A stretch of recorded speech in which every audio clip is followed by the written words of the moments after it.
Today is a glorious day. It's like 1,000,000 degrees. I almost burnt my skin off trying to get the mail.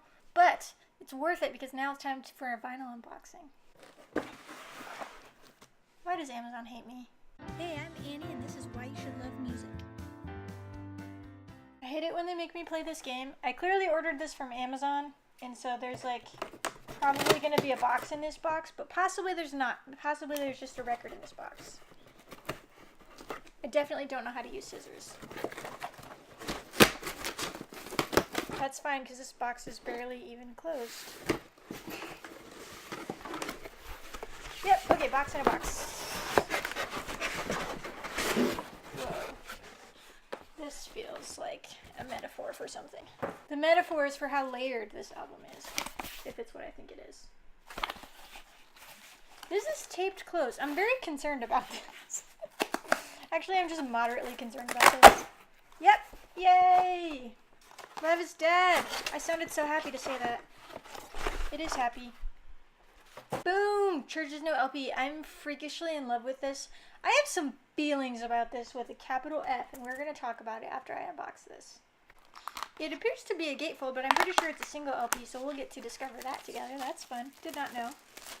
Also, it appears that I got the clear vinyl version, which is very cool. You can get it at local record stores. You can check availability. I believe it's recordstoreday.com. So that's cool. Also, I think you can get a blue one through CHVRCHES website, although they might be sold out by now. I don't know. I pre-ordered this like 1,000,000 years ago and have not checked for updates since then. What's inside? Ooh, so cool. That's very cool. This does not smell great. Okay, front, back. Can I just say that the track listing is really freaking awesome? I can say that. I just did say that. That's my opinion. You can't stop me. Alright, time for the actual vinyl. Whoa, that is hefty. Yes! I was really hoping that they would have lyric sheets because I'm a sucker for lyric sheets. I don't know why it's so important to me, but it is. I love it. Also, for the record, this is very sturdy and like super thick, and it's black on the inside, which I don't know why you'd want to know that, but in case you're wondering, there's a void of darkness inside, which makes me happy. Lyric sheet. This is super awesome. Okay. And special thanks to Dave Stewart for pushing us to take chances. Thanks, Dave Stewart. This album is freaking awesome, so good job. You did your job, and so did obviously everybody else. Very cool. And this is what we really want. Now, this is a super freaking awesome sleeve. It's not like a paper sleeve. It's like a very light cardboard sleeve. And it's beautiful and amazing. This is spun the incorrect way. Hang on, let me help it. Boom. It's so beautiful. I like it. I feel like these are not the same color, though. I like it. Okay. Whoa, this is not clear. It's blue. Okay, the blue version is from the band's website. Clear version is like indie record stores. That's why I was surprised that it said it was clear on the outside because I got it from Amazon, which is not an indie record store. But apparently I cannot read, and it said not that. This is gorgeous. It's also super thick. I don't know, but it has to be at least 180 grams. I do not know the specifications from reading it, but just from feeling it, it's heavier than standard weight pressing. And it looks beautifully clear and perfect. Obviously, I'll have to clean it, as always, because it's vinyl and that's how you do, but it looks gorgeous. It's excellent pressing. And also, like, super high quality packaging. I'm super impressed. And also, this was like $15. I don't know how much it is right now, but this was an epic purchase. Woo! Okay, highly recommend. This is amazing. Time to talk about this album. I have too many thoughts and feelings about this album, and I'm going to try not to get, like, overexcited, but I probably will. So for those of you who have for some reason not heard this and are wondering, what is this album? Tell me about it, Annie. Alright, I'd love to. This is technically billed as an alternative album. I would probably classify it more as like electro-pop than alternative. It's very electronic, very synth, very pop. However, don't let that fool you into thinking that it's somehow not substantive. This is an incredibly intellectual album. I was geeking out so hard. This came out today. At midnight, I was geeking out so hard all night last night and this morning. This has been on repeat, and I've just been delighting in it. So when I heard the first single off of this, I was just kind of like, okay, I guess it's like a jam party track or whatever. And like, I could not have been further from the truth. I could not have been more incorrect. This is a concept album, and it is so amazingly intellectual and deep and substantive. It is incredible. So, Love is Dead, obviously, that's... the title is already brilliant, right? So it's kind of, in my estimation, it's a modern twist on Nietzsche's commentary about human morality and the fallout of the Enlightenment, right? And it's so amazing. It's so funny. If you're not a philosophy nerd, don't worry, because it's very accessible. However, the more you are aware and the more well-read you are, particularly I would say in Nietzsche's work, you'll get a lot more context for these songs. That being said, if you don't like philosophy or like historical writings, you could be aware of the world and you'll understand it just the same. But what was so funny to me is that the modern twist was so brilliantly done, because she takes the exact same concept, but then also she's critical of it in a lot of times, which is hilarious because I love Nietzsche. I think he's very misunderstood. I also think he's a jerk sometimes, and she just like kind of calls it out. So he popularized the phrase God is dead, in case you guys are wondering what the heck I'm talking about. He was the one that kind of popularized and brought to the public conscious the concept, and particularly the phrase God is dead.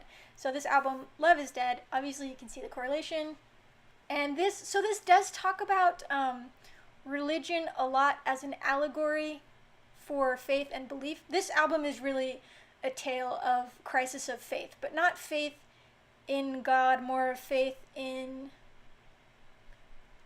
society, I guess, because it's kind of like belief in love, but it's kind of socio-political climate type situation.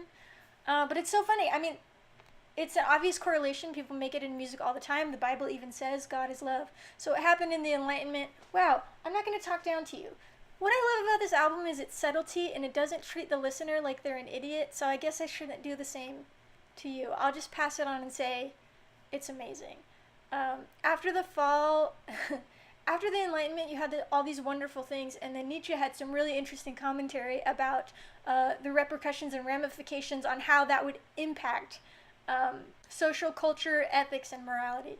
And this is very similar, except for that she's setting that argument in today and critical of both sides. I know there's definitely a bias in the authorship. There's definitely a bias in the listener, whoever the listener is.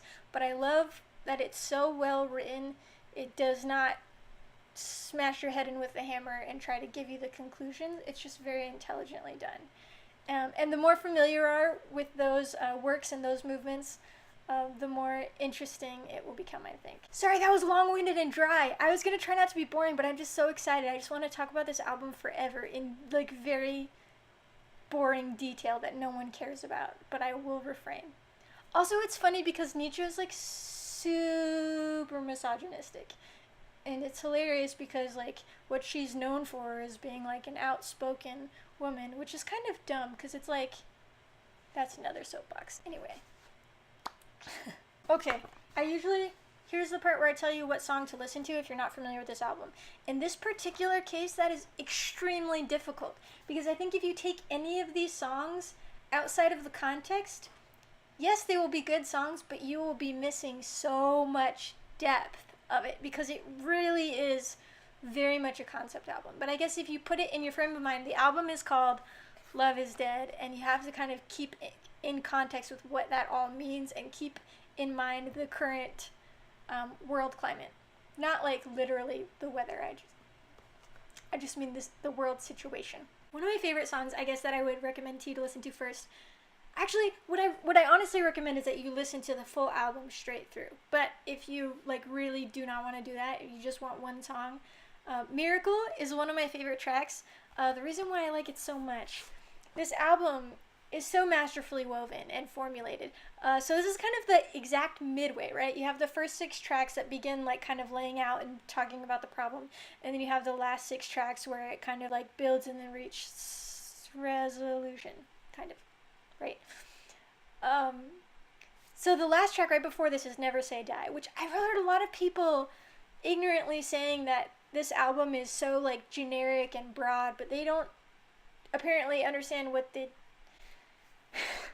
they don't get the references apparently, or have not read books, or do not know where these cliches actually come from. So the funny thing about Never Say Die, the album is called Love is Dead, right?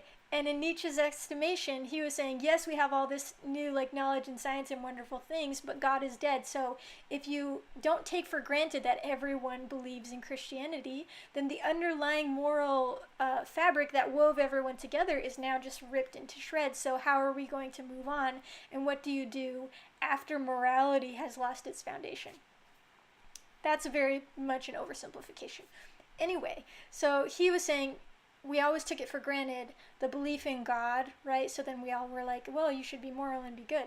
And now that that's kind of ripped apart by this new scientific philosophical movement and separation of church and state, he was saying, well, like, this is the fallout of it.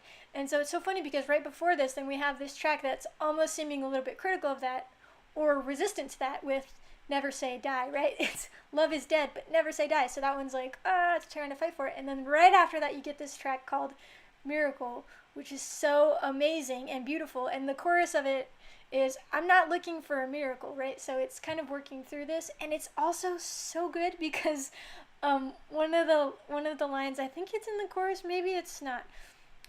It's so funny. It's all you want is to play at playing God. So it's so funny. It's talking about this just disastrous view of God is dead, morality is over, and then it's kind of like seeing it from the flip for just a second and kind of going back and forth through the struggle, but also being a little bit critical of the source material, which I find humorous because they are so similarly paralleled. Also, by the way, Nietzsche was writing this from a German perspective right on the cusp of World War II, and so there was a lot of similar political tension. I'm not saying that we're about to have World War III. I'm not trying to like catastrophize, but I mean, it was kind of, he was right before the rise of Nazis in Germany, and in fact, they actually co-opted a lot of his material, which is not what he supported at all. If you've ever read him, you'll know that. But if you just mention certain phrases or clauses from his writings, it sounds like people will assume that you're being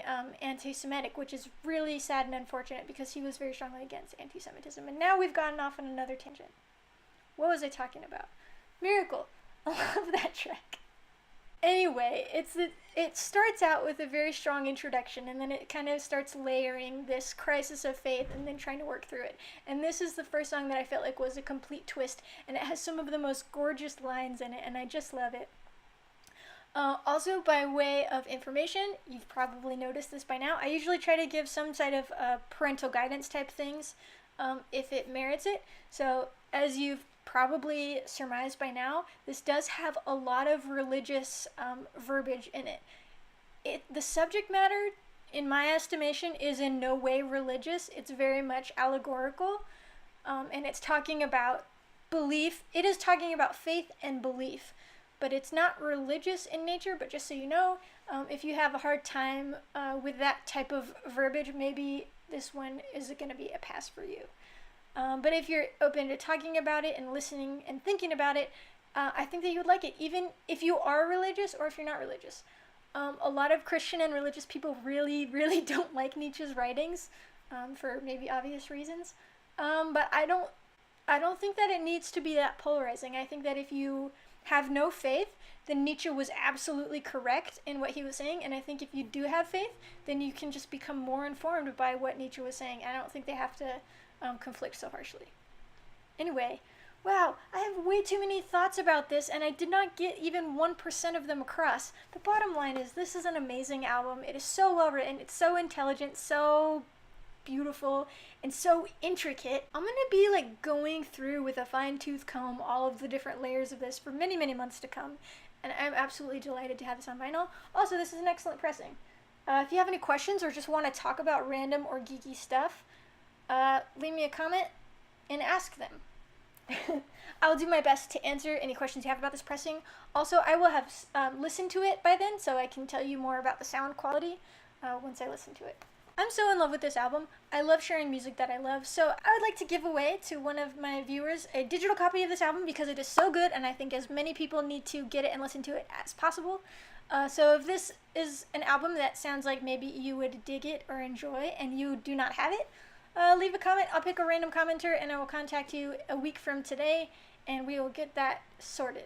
If you do want to win it, let's see, how do we differentiate? If you just want to comment but you already have this album or don't want this album, just let me know at the end of your comment and then I won't pick you. Otherwise, I'll just pick a random person from the comments. And we will share music and share love and knowledge and joy. Wow, I love this album so much. Anyway, yeah, that's it for today. I hope you're having a fantastic day, enjoying your life, enjoying music. And also, I just want to say, I've heard a lot of people say that this album is sad, but it's not. It's wonderful and beautiful and intellectual and intelligent. And yes, maybe it does take place in a imperfect setting, but that's the world that we live in. So we should not just be delusional. We should just cherish the beauty that comes despite the imperfect setting in which we live. And I think it's better to not avoid that, but to discuss it and to share it beautifully. Anyway, I hope you're having a wonderful day, and I will talk to you guys later. Goodbye.